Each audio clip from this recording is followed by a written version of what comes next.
Sir, hands where I can see them. Step away from the car. I'm not reaching for anything. My hands are up. Back up. Right there. Don't move. I'm cooperating. Please stay calm. Hey, we're filming this! Don't talk back. Face the street. Copy. Back up on... The officer doesn't slow as he steps into Maria Alvarez's path. He plants himself squarely in front of her, boots spread, forcing her to brake mid-stride. The body cam lurches as his chest turns toward her, the lens catching the sharp intake of her breath. Streetlight glare washes her face pale, sweat shining along her temples. Her earbuds hang loose around her neck, cord bouncing against her chest as she steadies herself. She raises her hands slightly, palms open. Not surrender, balance. I've stopped, she says. What's the reason for this? The officer's tone is flat, practiced. We received a call about someone matching your description. Maria glances past him. The jogging path curves away, empty except for 2 figures farther down, slowing without fully stopping. Matching my description how? I'm just out for a jog. The officer shifts closer. The camera captures the faint creak of leather as his duty belt tightens across his waist. One hand hovers near it, not touching, but close enough to be noticed. I need to see identification. I don't carry ID when I run, Maria says. Her voice stays level, but her breathing doesn't. I live nearby. The officer's jaw tightens. He doesn't ask her name. He doesn't ask where she lives. He doesn't radio anything in. The pause stretches, filled by wind and the distant hiss of traffic. Turn around, he says. Hands behind your back. Maria blinks once. Am I being detained? I haven't done anything illegal. The officer doesn't answer. He steps into her space, close enough that the camera frame crops her shoulders. The image grain thickens as the light fades. His hand presses lightly but firmly between her shoulder blades, guiding her to face away from him. Her fingers interlace behind her back. They tremble, just slightly. 2 pedestrians have stopped now. One pulls out a phone but keeps it low, unsure. The playground swings creak again, louder in the quiet. The officer begins a pat down, hands abrupt, impersonal. Along her waistband. Down one leg, then the other. He checks pockets without asking. The body cam mic catches his breathing, heavier than hers. Do you have anything on you I should know about? He asks, already searching. No, Maria says. You haven't told me why you're doing this. He doesn't respond. He adjusts his stance and continues, methodical, thorough, unnecessary. No weapon claim. No visible threat. No articulated reason. The camera tilts as he shifts position, briefly capturing the empty path ahead. Public, open, ordinary, before snapping back to Maria, standing compliant. Searched without explanation. The radio crackles with static. No call sign. No update. The pat-down ends, but the officer doesn't step back. He keeps her turned away, hands still behind her, holding the moment longer than procedure requires. In the dim light, the line is crossed, quietly, decisively, without a word to justify it. The officer keeps Maria turned away even after his hands leave her pockets. His palm remains planted between her shoulders, not restraining, not releasing. The pause stretches. Stay where you are, he says. Maria swallows. Am I free to go? He ignores the question. Instead, he reaches for his radio, thumb pressing the talk button without speaking. Static hisses, then dies. He lets the radio drop back against his chest. Why were you running through here, he asks. It's a public path, Maria replies. Her voice stays steady, careful. People jog here. What direction did you come from? That way, she says, nodding slightly. The same loop I always do. Always, he repeats, skeptical. What does that mean? She turns her head just enough for the camera to catch the corner of her eye. It means I live nearby. I run here in the evenings. The officer steps to her side, then back behind her again, circling without purpose. The lens tracks the movement, the fisheye distortion bending the trees at the edges. Any reason you're nervous? He asks. I'm being searched without being told why, Maria says. Yes, that makes me nervous. He exhales sharply through his nose. Watch your tone. Her shoulders tense, then relax. I'm trying to understand what's happening. Another pause. The pedestrians down the path haven't moved. One whispers to the other. A car passes on the road beyond the park, headlights briefly flaring across the frame. The officer reaches for her wrists, pulling her hands slightly higher behind her back, not cuffing, just repositioning. The movement is unnecessary, controlling. I'm going to need you to stay right here while I figure this out, he says. Figure out what? Maria asks. A call, he replies. Like I told you. You haven't told me what the call was about, she says. Or why you think it's me. He doesn't answer. He steps away a few feet, then stops, as if reconsidering. He turns back. Do you have any outstanding warrants? He asks. I don't know, Maria says. No. Ever been arrested? No. He studies her for a long moment. The camera captures the silence, the kind that feels deliberate. Then he reaches out again, this time checking the waistband a second time, firmer than before. That's already been checked, Maria says quietly. Don't tell me how to do my job, he snaps. The officer looks past her, scanning the path, the trees, the watching pedestrians. There's no new information, no change in circumstances. Still, the detention continues. He finally steps back, but only half a step. I'm going to ask again for identification. I've told you I don't have it, Maria says. That doesn't make me suspicious. His jaw tightens. It does when you refuse. I'm not refusing, she says. I don't have it on me. The distinction hangs in the air, unanswered. The radio crackles again. Unrelated chatter, muffled, not about her. The officer makes a decision without explaining it. He reaches for his cuffs, not drawing them, just letting them clink softly against his belt as his hand rests there. Until I verify who you are, he says, you're not going anywhere. Maria closes her eyes for a brief second, then opens them. Am I under arrest? He doesn't respond. He simply stands there, close enough that the camera shakes with each breath, holding her in a limbo that grows heavier by the second. Maria's gaze drifts down the path, toward the two pedestrians who haven't moved. One has lifted a phone, recording quietly, the small red recording light visible in the dim streetlight. What they didn't know was that a surveillance camera, mounted high on the park pavilion 100 feet ahead, had already begun capturing the encounter from a different angle. Its wide lens records the officer's rigid posture, Maria's calm compliance, the subtle but deliberate invasions of space. The bodycam lens tilts slightly as the officer adjusts his stance, the frame filled with his shoulder and the top of Maria's head. The audio picks up a distant dog barking, leaves rustling, and traffic hum mingling with the officer's steady breathing. Every rustle and creak seems magnified in the tension. Do you live alone? The officer asks, his tone casual but probing. I do, Maria says. But that isn't relevant. The officer doesn't acknowledge the answer. Instead, he steps closer again, almost imperceptibly, closing the remaining gap. The pedestrians have edged nearer, still cautious, phones recording in silence. One of them whispers something inaudible, and the other shakes their head, reluctant to interfere. What they didn't know was that both had posted short clips to social media within seconds, the videos already circulating under hashtags highlighting police stops in public spaces. Maria exhales slowly. Can I at least know what this call said? He hesitates, then shakes his head. I can't release that information. Another pause. The officer taps his radio, static hissing over the mic, and no one responds. The path around them curves slightly, leaving them in a pool of harsh, artificial light. Shadows stretch across the pavement, bending with every movement. What's your name? He asks abruptly, voice low, almost cold. Maria Alvarez, she replies.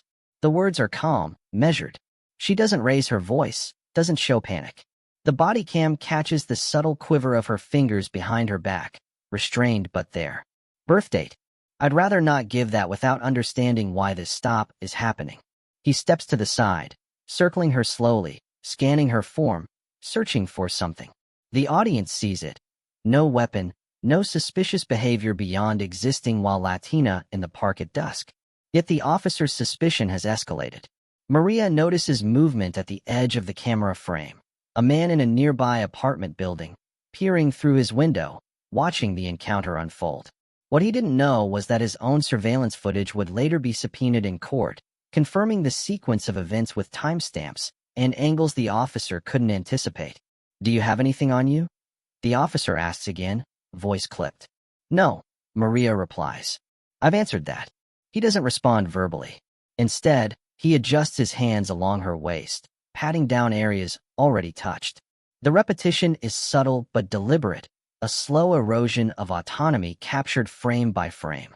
The camera catches the children's playground nearby. Empty swings sway, chains creaking softly. The sound is haunting against the officer's steady commands and Maria's breathing, rising slightly in nervous rhythm. A subtle sound. The first pedestrian's phone beeps. What they didn't know was that it sent a live upload to a local advocacy group monitoring civil rights incidents. Within minutes, a supervisor elsewhere in the city would be alerted, and the footage would begin its journey through internal review channels. Maria shifts slightly to release tension in her shoulders. "Officer, you haven't told me why you think I'm suspicious. I've jogged here 100 times. I know the people in this neighborhood. I haven't done anything illegal." He stops circling. The camera captures the hard line of his jaw and the tightness in his eyes. His hand hovers again near his belt. The viewers already know, though he doesn't, that this moment, like the others before it, will be scrutinized later for its legality and necessity. "You're making this difficult," he says. "I'm cooperating," she says quietly. "I'm trying to understand what's happening."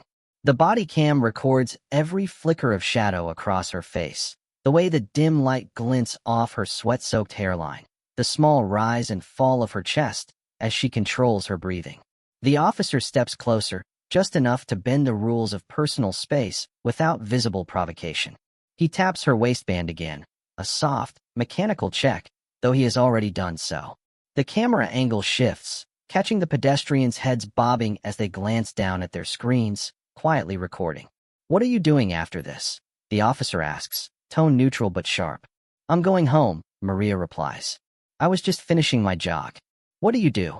"I organize community events. I work with local residents." A subtle micro-expression crosses the officer's face, a flicker of recognition or dismissal. It's impossible to tell. The body cam captures it in grainy detail. What he doesn't know is that this information, the calm but firm assertion of her civic role, will later become central in legal filings, illustrating her unthreatening presence in contrast to the officer's escalating conduct. He steps back, barely an inch, but enough to suggest release. "You're not going anywhere until I confirm things," he says. Maria inhales sharply, but doesn't argue. Her calm endurance is becoming evident. Unshakable, methodical, measured. What they didn't know, and what the audience now perceives, is that multiple recording devices, witnesses, and digital timestamps have already begun documenting the legal and ethical violations in real time. The officer's authority is absolute in this moment, but the evidence gathering has quietly begun, layering the scene with dramatic irony that the officer cannot see. The camera captures every second. Her steady posture, the officer's unnecessary proximity, the silent witnesses, the slow accumulation of proof. Every viewer now understands the gap between appearance and reality, authority and legality, perception and fact. The tension doesn't dissipate. If anything, it thickens. And somewhere, beyond the frame, the threads of accountability are quietly being spun, though the officer cannot know it. The path ahead is no longer just about a jog. It is about rights, procedure, and the weight of observation. Maria exhales slowly, shoulders squared. She waits. The officer's shadow falls long across the pavement. The body cam's grainy eye records it all, and the quiet, relentless escalation continues. The officer straightens, adjusting his stance, unaware that every microsecond of his movements is under scrutiny. What he doesn't know is that beyond the body cam, beyond the casual pedestrians, and beyond the distant surveillance, someone is quietly recording not only his actions but the pattern, the repeated, unprovoked invasions of Maria's personal space. The footage, like invisible threads, is connecting pieces of a puzzle that the officer cannot see. Maria exhales, holding herself upright, controlled. Her eyes scan the dimly lit path, then return to the officer. There's no shouting, no appeal to emotion, just steady, silent resilience. She does not react to the small, unnecessary pushes against her back. She does not argue when her movements are restricted. Every inch of compliance is deliberate, a quiet assertion of autonomy. "You understand this is serious," the officer says, voice lowered, almost casual now. "People report things. I have to check." "I understand that," Maria replies evenly. "But that doesn't mean I've done anything wrong."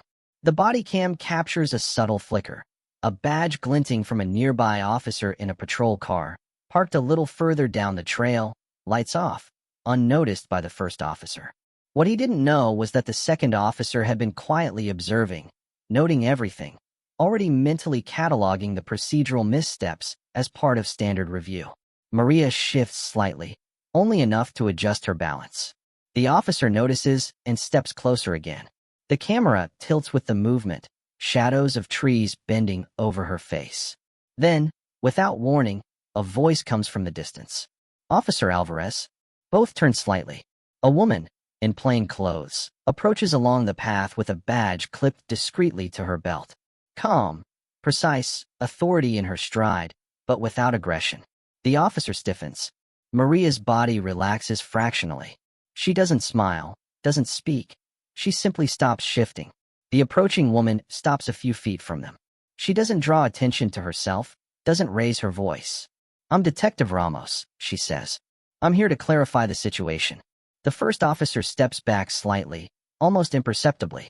His posture is defensive now, a subtle shift in body language that suggests the beginning of awareness. He is no longer fully in control. Detective Ramos studies the scene for a moment. She glances at Maria, then at the officer. No words yet. Her presence alone recalibrates the dynamics. Maria says nothing. She doesn't need to. The camera records the quiet, controlled exchange, the weight of accountability beginning to press on the first officer. The officer swallows, adjusts his hands. I received a call," he says again. Description matched. "I was checking." Ramos interrupts gently. "We have surveillance footage of the park for this time frame," she says. "And witnesses have already come forward." The officer stiffens further, voice faltering slightly. I was just following procedure." Ramos doesn't argue. She doesn't raise her voice. She simply nods toward Maria. "Ma'am, thank you for your cooperation. We'll take it from here." The camera shifts slightly as the first officer steps back, completely now, hands at his sides. The tension in the frame is palpable, the shift subtle but unmistakable. The moment is cinematic in its quiet power. Authority confronted not by confrontation, but by calm, unyielding procedure and oversight. Maria exhales slowly, shoulders still squared. She doesn't speak. She doesn't move yet. Her restraint carries the emotional weight. The body cam captures the officer's jaw tight, eyes darting, realizing for the first time that every movement, every unnecessary touch, has been documented. Detective Ramos steps closer to Maria, gestures slightly. "You're free to go." Maria nods, slow and deliberate, taking a small step back. Her posture is upright, unbroken. She doesn't look at the officer, doesn't acknowledge his presence beyond what is necessary. The camera lingers on her face, sweat-soaked, resolute, composed. What the first officer doesn't know is that the recordings from that night, body cam, witness phones, park surveillance, will form a comprehensive record. Every procedural misstep, every unnecessary escalation, every moment of control exerted without legal basis is preserved. The officer's authority, once absolute in the moment, has quietly begun to unravel. His past decisions, once unquestioned, now hang exposed in the grainy, silent testimony of cameras, witnesses, and oversight. The body cam records the first officer's hesitation, the tight line of his shoulders, the uncertainty that creeps into his stance. The audience perceives the reversal of power not through shouting, not through spectacle, but through restraint, through calm, through the quiet inevitability of accountability. Maria takes a final, measured step forward. Detective Ramos walks beside her now, guiding her gently, ensuring the encounter ends without further escalation. And the tension, though diminished in immediate danger, remains. The officer lingers in the background, aware that the encounter will have consequences, but unable to predict their full scope. The quiet reveal of oversight, procedure, and evidence has flipped the narrative. Authority once unquestioned is now subject to scrutiny, and the first officer's past actions are recontextualized in an instant, laying the groundwork for consequences that will ripple far beyond this dimly lit path. The camera captures the trio, Maria, Ramos, and the officer, in the uneven glow of the streetlights. The shadows stretch long across the pavement, hinting at the systemic examination and accountability yet to come. The scene fades with unresolved tension, the first officer left standing in the glow of the streetlight, authority challenged, reputation pending, and the city's legal and moral machinery quietly gearing up. The footage from that evening didn't stay confined to the jogging path. Within hours, it had reached internal affairs. What seemed like a singular, isolated incident was quickly contextualized against a pattern. Previous complaints from other civilians, dismissed or quietly settled, suddenly became threads in a larger fabric. Investigators began to see a consistent theme: stops lacking reasonable suspicion, escalation without justification, and officers' actions influenced by bias rather than circumstance. Detective Ramos had already flagged the recordings.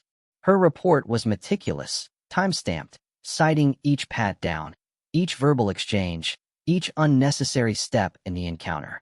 The internal review team noted how the officers' body cam footage corroborated civilian recordings, park surveillance, and witness testimony. Nothing was missing. Every action was documented. The department's legal counsel reviewed the case with unusual urgency. They recognized that if this incident reached public court, the evidence would be unassailable. The combination of recordings, witness statements, and procedural missteps created a highly visible liability. Meanwhile, the case caught the attention of advocacy groups and the local press. Social media clips circulated widely, showing Maria's calm composure contrasted with the officer's unnecessary control. Public concern surged. Calls for transparency, accountability, and systemic review intensified. What started as a single encounter now reflected broader institutional questions. The city's oversight office began a formal investigation, not just into the stop, but into department-wide policies. They examined training protocols, stop-and-detain guidelines, and compliance with body cam procedures. What had been overlooked for years, the informal reliance on subjective judgment rather than evidence-based procedure, was suddenly under scrutiny. Federal authorities were notified. Civil rights divisions within the Department of Justice reviewed the recordings, assessing whether the officers' actions met constitutional standards. Analysts noted patterns consistent with racial profiling practices previously cited in other cases. Maria's attorneys prepared a civil rights suit. Their filings highlighted the lack of reasonable suspicion, the repeated unwarranted physical contact, and the escalation despite her compliance. They pointed to body cam footage, witness recordings, and park surveillance as incontrovertible evidence. The documentation portrayed not an isolated misjudgment, but a systemic failure that allowed officers to act with impunity. The narrative expanded beyond individuals. Internal Affairs discovered multiple prior complaints against the same officer, similar stops, repeated claims of excessive control, failure to provide lawful explanation, and unnecessary escalation. Each case alone had been dismissed or quietly resolved. Together, they formed a compelling portrait of systemic risk.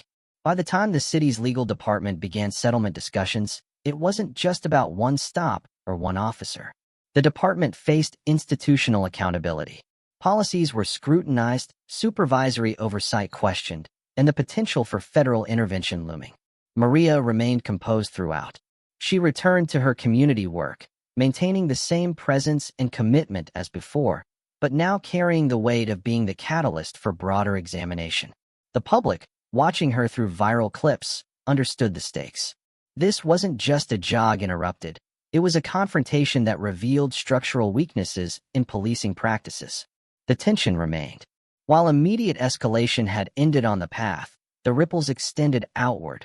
Lawsuits, investigations, policy reviews, and potential federal oversight.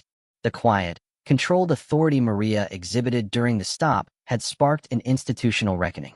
And somewhere in the department, the first officer confronted not only public scrutiny, but the certainty that his actions, every unnecessary step, every moment of control, were about to be analyzed in ways he could not influence. The consequences were gathering, inexorably, like shadows stretching long across the city streets. Weeks later, the city's internal review concluded the officer had violated multiple department protocols. His actions, unlawful detention, unnecessary pat-downs, failure to articulate reasonable suspicion, were documented in painstaking detail. The department suspended him without pay, pending further disciplinary action. The civil rights lawsuit, filed by Maria Alvarez, moved forward quickly. Her attorneys presented body cam footage, witness videos, and park surveillance, forming an irrefutable timeline. They emphasized her calm compliance contrasted with the officer's escalation, showing the stop lacked any lawful justification. The city's legal team assessed the mounting risk. They knew the public release of evidence, combined with widespread media coverage, made trial uncertainty high. Internal memos warned that even a successful defense could result in reputational damage and heightened federal scrutiny. Meanwhile, the officer's career unraveled. Investigators uncovered prior complaints that had been mishandled. Supervisors faced questioning about their oversight failures. The officer was indicted for civil rights violations, a rare but legally plausible escalation given the evidence and pattern of prior misconduct. Criminal proceedings began, each hearing meticulously documenting procedural breaches. The trial drew national attention. Courtrooms filled with journalists, advocacy groups, and members of the public. The bodycam footage became central evidence, its grainy clarity and unflinching perspective capturing every unlawful action. Witnesses testified, corroborating Maria's account. Experts on policing procedures highlighted the repeated violations of constitutional rights. In parallel, the city negotiated a civil settlement. Recognizing the strength of the evidence and the risk of precedent, officials agreed to a $1 million payout to Maria Alvarez. The settlement included no admission of wrongdoing, but it publicly acknowledged procedural failures and signaled the need for policy reform. Sentencing for the officer followed.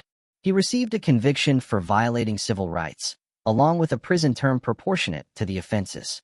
Supervisors implicated in oversight lapses faced administrative penalties, including demotion or termination. Careers built over decades crumbled under the weight of accountability. Policy changes took hold across the department. Mandatory body cam review procedures were strengthened, officers received retraining on stop-and-detain protocols, and internal oversight mechanisms were expanded.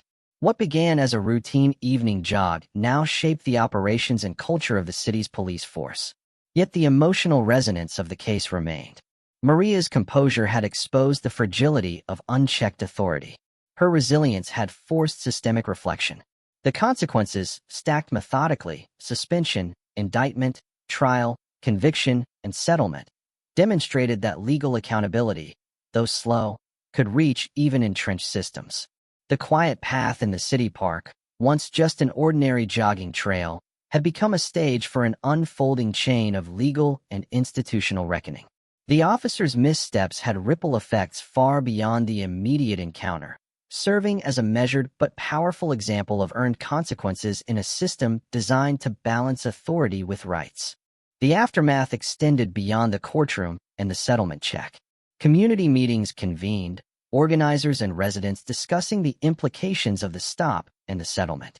Maria Alvarez spoke quietly but firmly, her voice steady, recounting her experience not as a personal grievance, but as a lesson in civic vigilance. City officials attended these gatherings, acknowledging procedural gaps and outlining concrete reforms, stricter body cam review policies, mandatory officer training on constitutional stops, and a newly formed civilian oversight committee. For the first time in years, the department's internal mechanisms were openly accountable to the public. Local media highlighted the $1 million settlement, but more importantly, they focused on the policy changes and the lessons learned. Editorials described the incident as emblematic of a wider issue, the subtle, everyday ways authority could overreach when unchecked, and how calm, compliant resistance combined with documentation could force accountability. Maria resumed her community work. She led jogging groups in the same park, this time with more awareness and confidence. People approached her to share stories, some mirroring her experience, others reflecting fears long suppressed. The narrative of one evening jog had evolved into a broader conversation about safety, rights, and civic responsibility. The officer, whose career had collapsed, served his sentence quietly. Supervisors implicated in failures faced administrative discipline, demotions, and in some cases, termination. Training programs were rewritten, and body cam protocols made clear that deviation from procedure would carry tangible consequences. The system, slow, deliberate, often frustratingly bureaucratic, had corrected itself, using evidence and procedure rather than spectacle. Nationally, Civil rights organizations cited the case as an example of effective legal strategy paired with persistent oversight. The video footage of Maria's encounter was used in trainings, illustrating both the risks of unchecked authority and the power of maintaining composure under pressure. Maria reflected on the incident rarely in public, but when she did, her words were concise. This could happen to anyone. Being aware, documenting, and knowing your rights isn't just personal. It's a community safeguard. The quiet streets of the city park resumed their routine. Joggers, cyclists, and pedestrians moved along paths under streetlights, unaware of the legal and procedural battles that had unfolded there. Yet the park itself, once ordinary, now bore a silent legacy. The proof that accountability, when pursued thoughtfully and methodically, could shape policy and protect rights. The bodycam footage remained central in institutional memory. Each frame documented restraint, escalation, compliance, and the eventual correction of authority. It reminded law enforcement that accountability was not abstract. It was visible, tangible, and consequential. And in the end, the story left an unspoken warning. Authority unchecked can erode trust and safety, but vigilance, procedure, and evidence can restore balance. What began as an evening jog had become a testament to civic resilience, legal responsibility, and the enduring impact of standing calmly in the face of injustice. The park lights flickered on as dusk returned to night. Maria jogged past, steady and unhurried, earbuds safely around her neck. The shadows stretched long across the pavement, but this time, the path felt reclaimed, not by confrontation, but by accountability. The story closed on the quiet resolve of one individual, the ripple effect through institutions, and the reinforced principle: rights, when exercised and defended methodically, hold power far beyond a single encounter.